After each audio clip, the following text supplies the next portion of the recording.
Saudi अरब क्या उतरा भारत के सपोर्ट में कि दुश्मनों की नींद उड़ गई। अमेरिका ने किया वीटो तो भड़के इस्लामिक देश। भारत की यूएनएससी दावेदारी पर खुलकर समर्थन में आया सऊदी अरब। भारत और सऊदी अरब में बढ़ती नजदीकियां, कई देशों में मचा रही तांडव। चीन पर साधा निशाना। यूएनएससी में क्या भारत को मिलेगी सुरक्षा परिषद में स्थायी सदस्यता? यूएन चीफ ने की बदलाव की वकालत, बोले यह सही समय है।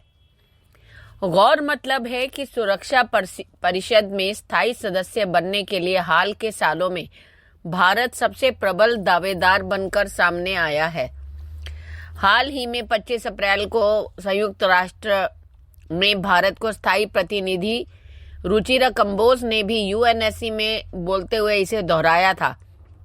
उन्होंने कहा था कि जब दुनिया में के सबसे बड़े लोकतंत्र को वैश्विक निर्णय लेने के लिए बाहर रखा जाता है तो संयुक्त राष्ट्र के शीर्ष निकाय में प्रमुख सुधार की मांग करना भारत का अधिकार है। रुचिरा कंबोज ने पूछा कि क्या प्रभावी बहुपक्षवाद को संयुक्त राष्ट्र चार्टर के सिद्धांतों की रक्षा का बचाव करके अमल में लाया जा सकता है, जो 5 देशों को दूसरों की तुलना में अधिक शक्तिशाली बनाता है और उन 5 में से प्रत्येक को शेष 188 सदस्य देशों की सामूहिक इच्छा को अनदेखा करने की शक्ति प्रदान करता है। यूएनएससी में सीट पाने के लिए भारत क्यों बड़ा दावेदार है?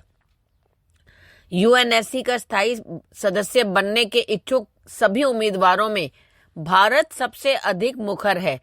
भारत आज एक प्रमुख वैश्विक शक्ति केंद्र बन चुका है।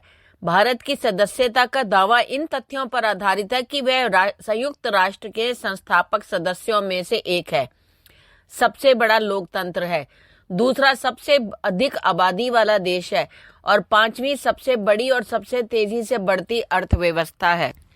साथ ही भारत जलवायु परिवर्तन, सतत विकास लक्ष्यों और अन्य संयुक्त राष्ट्र शिखर सम्मेलनों से संबंधित सभी अहम मंचों में सक्रिय रूप से खुद को शामिल करता रहा है। भारत दुनिया के अधिकांश अविकसित और विकासशील देशों के हितों का भी प्रतिनिधित्व करता है। भारत एक देश है जो दूसरे के आंतरिक मामलों में हस्तक्षेप करने की विचारधारा रखता है। भारत के लिए समस्या यह है कि वह तब तक स्थायी निकाय का हिस्सा नहीं बन सकता जब तक कि उसके सुधारों के लिए 5 स्थायी सदस्यों के बीच आम सहमति नहीं बन जाती। इन सदस्यों के पास वीटो शक्ति है जो यूएनएससी में अन्य देशों के प्रवेश को रोकने की शक्ति प्रदान करता है। यूएनएससी के 5 स्थायी सदस्यों में से चीन को छोड़कर 4 अन्य देश अमेरिका, ब्रिटेन, फ्रांस और रूस ने तो भारत की उम्मीदवारी के लिए द्विपक्षीय रूप से अपना समर्थन दिया है। हालांकि चीन ने भारत की दावेदारी में हमेशा बाधा डाली है।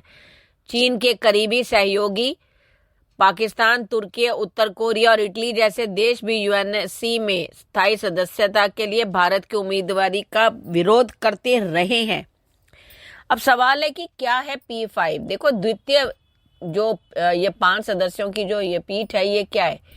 द्वितीय विश्व युद्ध के बाद जब अस्तित्व में आया था यूनाइटेड नेशन, तो दुनिया के 5 कद्दावर देश अमेरिका, रूस, फ्रांस, चीन और यूनाइटेड किंगडम को जगह मिली थी।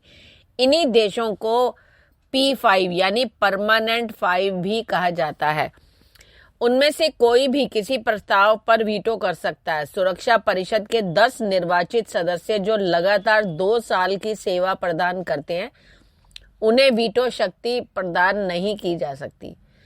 संयुक्त राष्ट्र में भारत की स्थायी सदस्यता का मामला आप जानते ही हैं कि काफी लंबे समय से चल रहा है।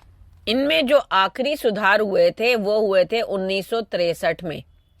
पहले 5 स्थायी सदस्यों और 6 अस्थायी सदस्यों होते थे, यानी कुल 11 सदस्य। इनकी संख्या को बढ़ाकर 15 सदस्य किया गया।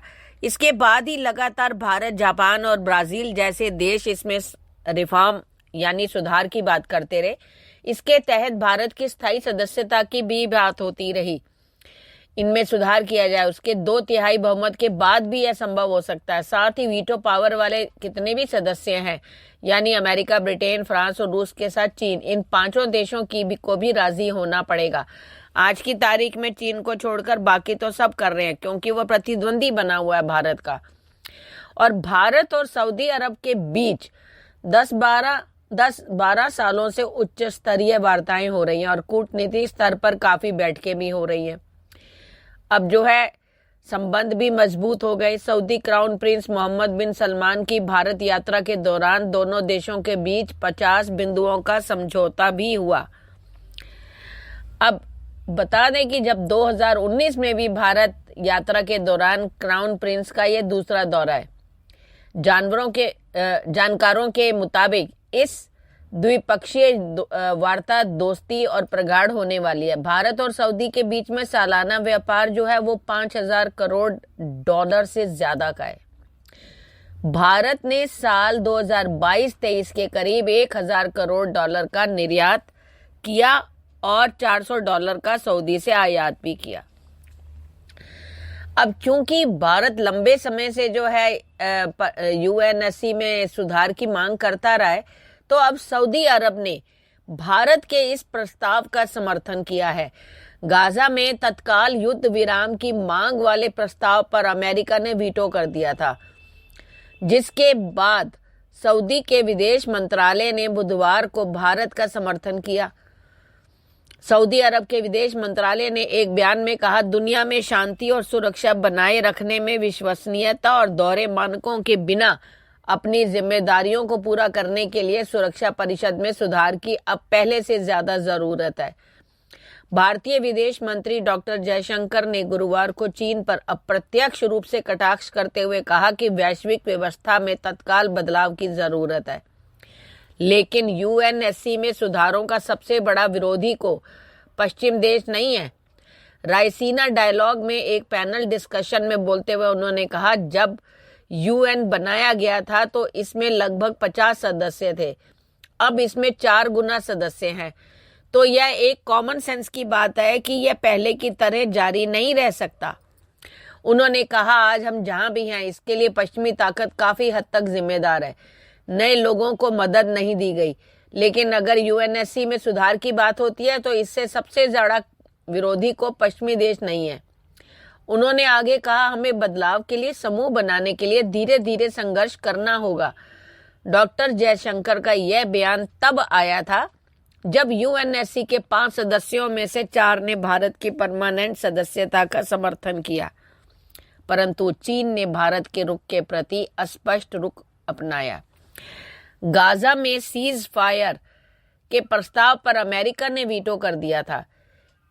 इससे मुस्लिम देश नाराज हैं। खाड़ी सहयोग परिषद और इस्लामिक सहयोग संगठन OIC ने इसे लेकर अफसोस जताया। यही कारण है कि सऊदी अरब ने नाराजगी दिखाते हुए यूएनएससी में सुधार की मांग की है।